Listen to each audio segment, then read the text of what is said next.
Պարոն նախագահ, մի քանի հարցերի պատասխանեք նոր գնաք, հա։ Այսպես իրուն կանգնել ենք, սպասում ենք ձեզ։ Պարոն նախագահ, լավ, անդրադառնանք դատական նիստերի դահլիճում կատարվածին, կհավատեք մի որ այսպես խրոխտ մեկ-մեկ էլ հոդերը սխալ ասելով ձեզ մեղադրանքներ կուղեն, նախ որպես քաղաքացի, հետո որպես երկրի ղեկավար։ Ինչ անշանակում, տեսնում եմ չհավատամ, իհարկե հավատում եմ։ Բայց այս աստիճան, այս որակում ավելի վատին սպասեք, ոչ թե միայն իմ հանդեպ, բոլորի հանդեպ, այդպես ալնելու, երբ որ դատախազը իրեն համարում է իշխանության մաս, էլ ինչ եք սպասում, շատ ավելի վատ ալնելու։ Պարոն Սարգսյան, այս դատախազները նաև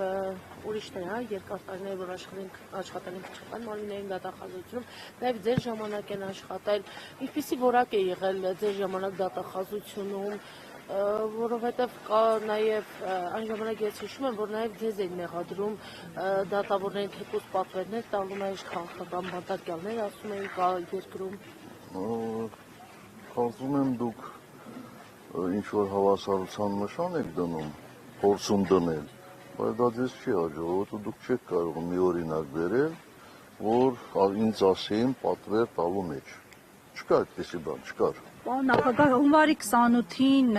ուղղված ձեր ուղերձում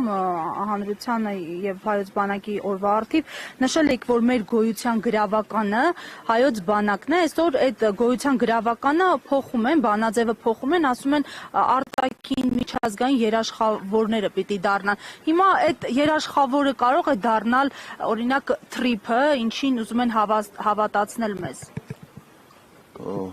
Գիտեք, ինձ համար դժվար է միանշանակ պատասխան տալ, որովհետև չգիտեմ, թե տրիպը ինչ է մինչև վերջ։ Ինչ է, դուք ինչ եք հասկացել մինչ այս պահը։ Ես հələ ոչ մի բան չեմ հասկացել։ Հասկացել եմ, որ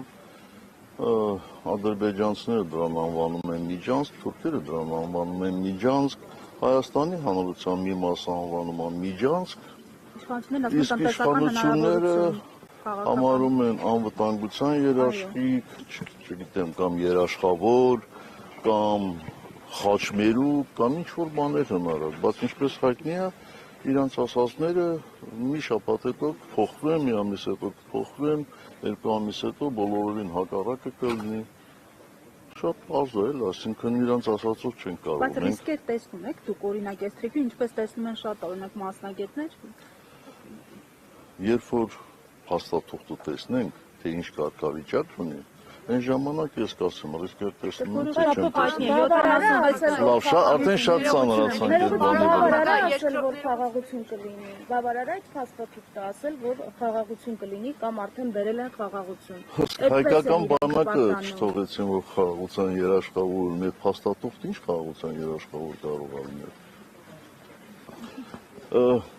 Ես հետևյալն եմ ասում, տնտեսական հարաբերությունները, ցանկացած տնտեսական գործունեություն կարող է ինչ-որ չափով նպաստել խաղաղությանը, բայց խաղաղության երաշխիք երբեք չի կարող լինել։ Խաղաղության երաշխիք կարող է լինել միայն ու միայն այն կառույցները, ովքեր դրա վրա ազդելու ունակություն ունեն մեծ։ Պարոն նախագահ, երկրորդ նախագահ Ռոբերտ Քոչարյանը ասուլիսում իր տված նշեց, որ 2026 թվականի հերթական ընտրությունները ըստ էության առանձնահատուկ են լինելու ի տարբերություն 2021 թվականի։ Դուք ինչ հույսեր ունեք 2026 թվականի հերթական ընտրություններից եւ արդյոք սպասում եք, որ այդ ընտրություններով հնարավոր է գլոբալ փոփոխություններ իրականացնել։ Դեռևս ինձ համար շուտ է մտական 26 թվականի ընտրությունները։ Մի քանի ամիսը մեզ համար կար ժամանակ չի, որովհետև մենք բոլոր շրջաններում, Երևանի բոլոր համայնքներում ունենք գրասենյակներ, ունենք կառույցներ, նրանք ովքեր չունեն այդ գրասենյակներն ու կառույցները, իհարկե պետք է իրենց գործը կատարեն, բայց մեզ ներքաշել այդ հիմա ինչ-որ այդ մարաֆոնի մեջ մենք չենք ուզում ներքաշվել։ Բայց քննարկել եք տարբերակը այլ ուժերի հետ միասնական դաշինքով մասնակցել ընտրությունների։ Ոչ, չենք քննարկել։ Պարոն նախագահ, հնարավոր էլ չեք համարում։ Կարծում եմ, որ չէ։ Պարոն նախագահ, ես ներողություն եմ խնդրում, քանի որ դատական նիստը սկսվում էր, կապում էինք դատական նիստին, ըստ էության իմ հարցը կիսատ մնաց։ Դրդապատճառներ առանց դրդապատճառի ըստ էության պարոն Կուտյանը դուք ասացիք, որ ինքնասպան չէ լինի, դրդապատճառ պետք է լինի, որ ինքը գնար այդ քայլին։ Ձեր թույլտվությամբ ես մի վարկած, որը տևական ժամանակ այս տարիների ընթացքում շրջանառվում է, ասում էին պարոն Կուտոյանը գնաց այդ քայլին, որովհետև նա կամ պետք է Սերժ Սարգսյանի դեմ ցուցմունք տար կամ հայտնվեր բանտում։ Իսկ ինքը նախընտրեց ուղղակի ինքնասպան լինել։ Ոչ Սերժ Սարգսյանի դեմ ցուցմունք տար, ոչ էլ հայտնվեր բանտում։ Մեծ հանգակով դեպի ձեր անձը ես խնդրում եմ այդպիսի բաներ չտարածել։ Այդ ասում են։ Գիտեք, չէ՞ հայտնի անեկդոտ է այդ ասելու մասին։ Դուք էլ ասեք։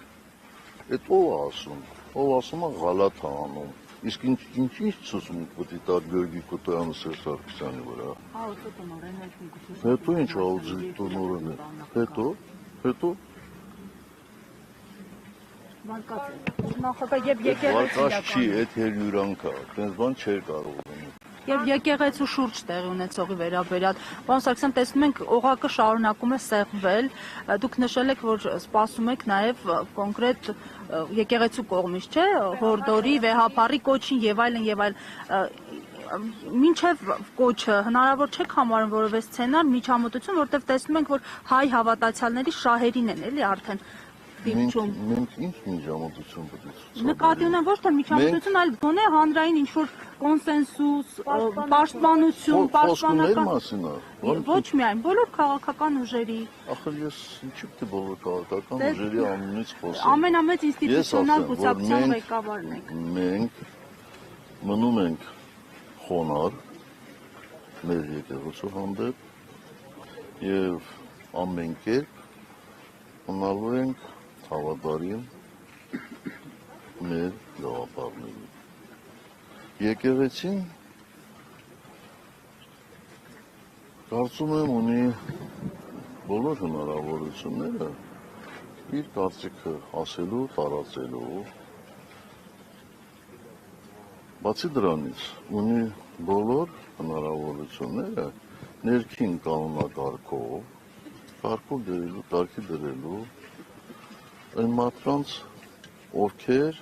եկեղեցու սպասավորները մեծամասնության կարծիքով խախտում են օրենքներ։ Ներքին կանոնակարգերը բերել են դատարաններ, աշխարհիկ գործերի հետ խառնվում։ Հազարի կալանքի երկու ամսով երկարաձգել։ Այսինքն եկեղեցին իր ներքին կանոնակարգով չղեկավարի ու ով ղեկավարվի։